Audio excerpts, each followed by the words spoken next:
Assalamualaikum warahmatullahi wabarakatuh. Perkenalkan, nama saya Fitriani, NIM 2130222261 dari kelas PH kelompok 10. Di sini saya akan memaparkan materi historiografi Islam.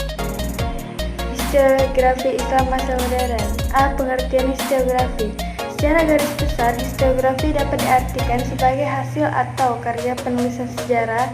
Daliman buku Metode Penelitian Sejarah 2012 menyebutkan bahwa historiografi merupakan sarana mengkomunikasikan hasil-hasil penelitian yang diungkap, diuji, dan diinterpretasi.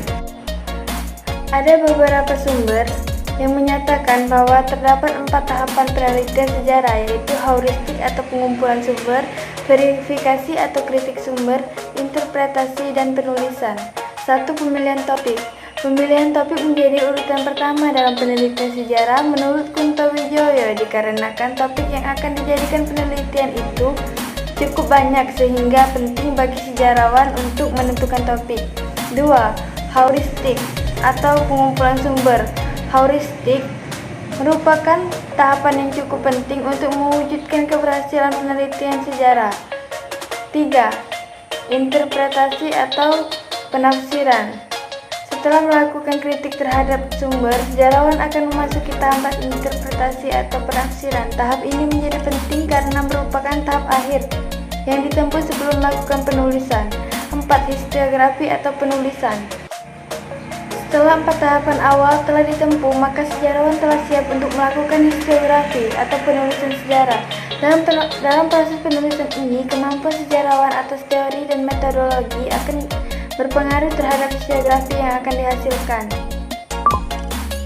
Jenis-jenis historiografi. Pembagian jenis historiografi di Indonesia dibagi berdasarkan ciri dan karakteristiknya, berurutan dari historiografi tradisional, historiografi kolonial, historiografi nasional, dan historiografi modern. 1. Historiografi tradisional. Historiografi tradisional merupakan penulisan sejarah yang umumnya dilakukan oleh para sejarawan atau pujang keraton dan bangsawan kerajaan. Ciri-ciri historiografi tradisional: sudut pandang penulisannya berbentuk istana sentris, tujuan penulisannya sebagai alat legitimasi raja, terdapat rasa antologis. 2. Historiografi kolonial adalah penulisan sejarah yang berkembang pada masa kolonial Belanda sejak abad ke-17 hingga pemerintahan Hindia Belanda pada abad ke-20 Masehi. Fokus utama historiografi kolonial adalah kehidupan warga Belanda Eropa di Hindia Belanda karena ditulis oleh orang-orang Belanda atau Eropa.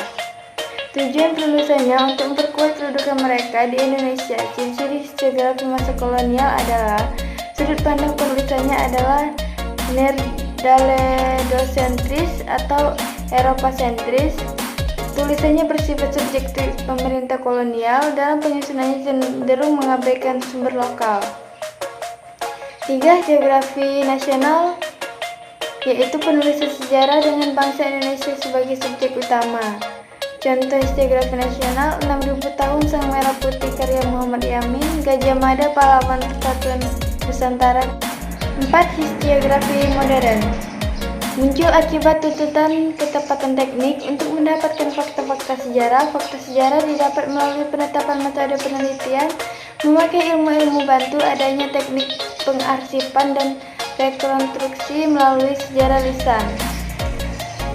Baiklah, sekian pemaparan materi dari saya. Lebih dan kurang saya mohon maaf. Kepada Allah saya mohon ampun. Wassalamualaikum warahmatullahi wabarakatuh.